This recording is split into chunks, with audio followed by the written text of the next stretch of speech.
dikakanyo dintle, good ideas, dikakanyo dintle. American primary schools could offer West African languages.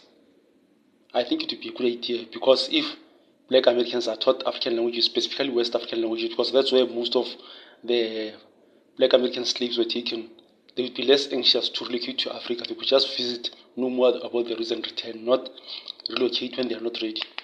The United States, they've sent over some amazing students that are here to immerse themselves in the culture and life and just even the language that is Zulu in our beautiful country, South Africa. And of course, it is all about that HU Zulu in South Africa program. And it's all about studying abroad and getting to know what exactly Zulu is all about here in Mzansi. So who exactly is here to tell us all about it? Well, I want to test out just how well, in fact, they are doing when it comes to their Zulu, because they're being taught by one of the best. I'm talking about Dr. Sipho Sitole. He is here. He is a lecturer, and he is the one who is actually behind this incredible program. And friends, I am so excited for us to get to know more, because they're here to experience, yes, the language and getting to know even more about what exactly it is when we talk about the Zulu culture. But they're actually getting to know the urban and the rural parts of KZN as well as Gauteng. So let's give them a feel-good welcome, everybody.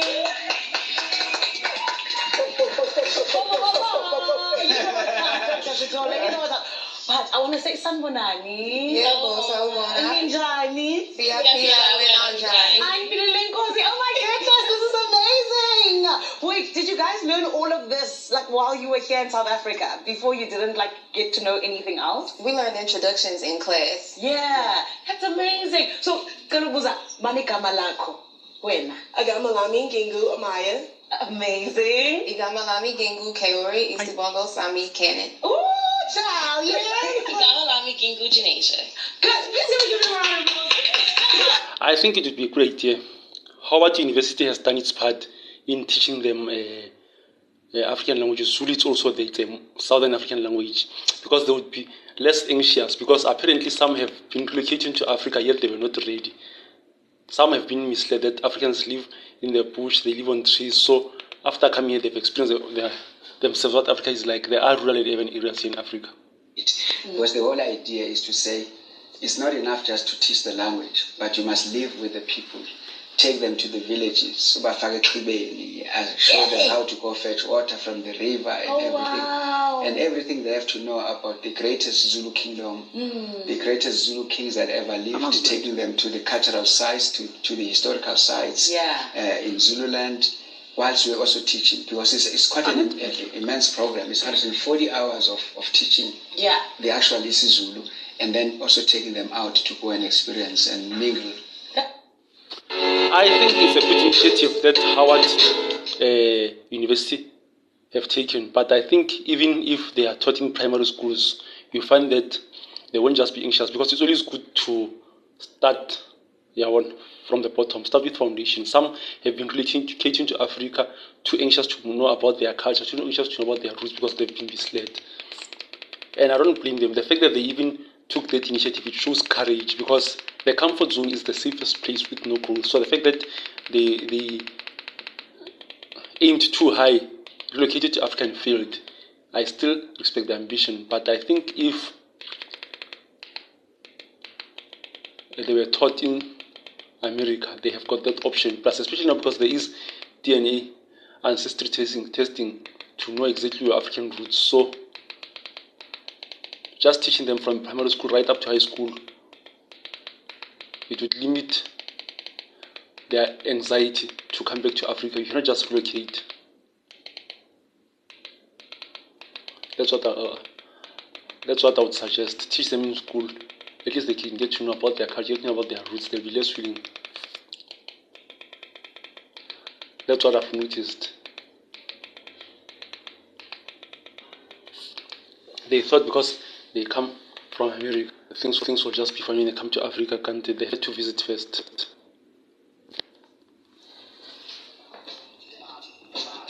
Listen to this man, not your boy.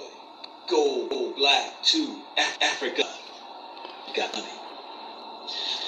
Family, I want to say this lightly, and I'm not trying to offend anybody or hurt anybody. We got to do better. Why would you want to leave a country that you're struggling in to go to a country, a continent, you're going to struggle worse? Why would you leave a country that you can't make it and then try to go to a continent that you're not going to make it in? Why would you leave a country and you have not considered the cost? And when you get to the other country or continent, the cost is killing you. Why would you leave a country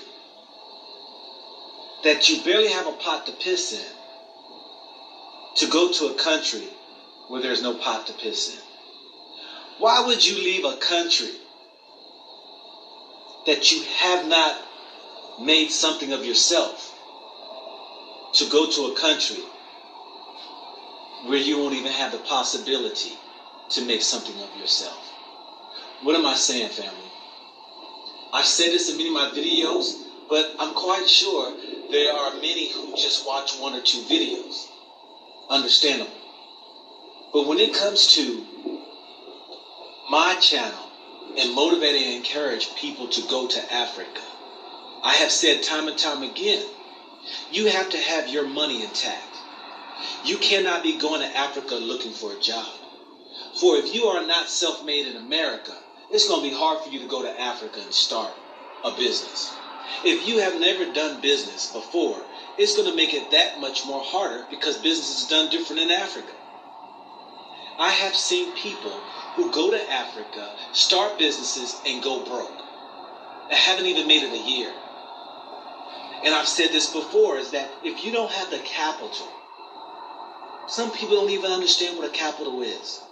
If you don't have money in the bank sitting that can take care of your business after your business is going through some suffering, that it can sustain your business for 2 years without you making money. So I respect the ambition. They did make an effort because Americans, Koreans have been lied to that here in Africa we live in the bush, we live on trees. So I do believe that the fact that they even took the initiative, it's admirable. But I still think you need to at least teach them their languages in schools.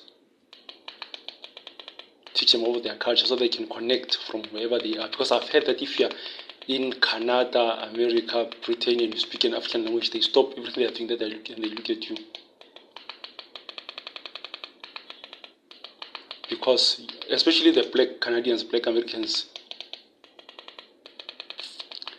you connect more with their roots. They even wonder what country you come of. Everything stops. They turn their heads and look at you and, wow, these are real Africans. So I admire the ambition, but I think if you taught them African languages, they learned African dances exactly where they are, they would be less anxious. Sometimes you get laughed at for aiming too high and failing, but at least you did make an effort. That's admirable. Just make sure when you advise, you take advice. You don't just aim too high.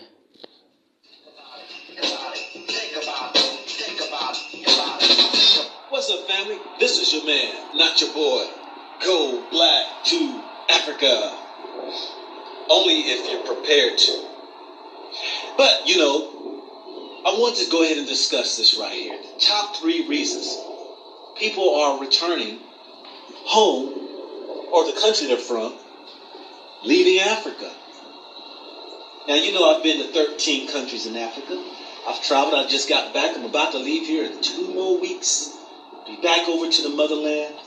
And I'm going to be establishing more of my so-called building my kingdom. But I want you all to understand the top 3 reasons. How do I come up with these top 3 reasons?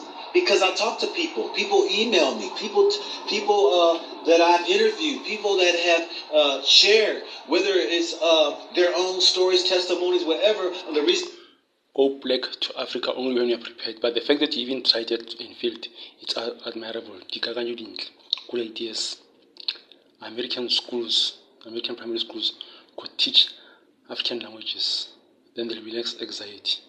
That's my opinion.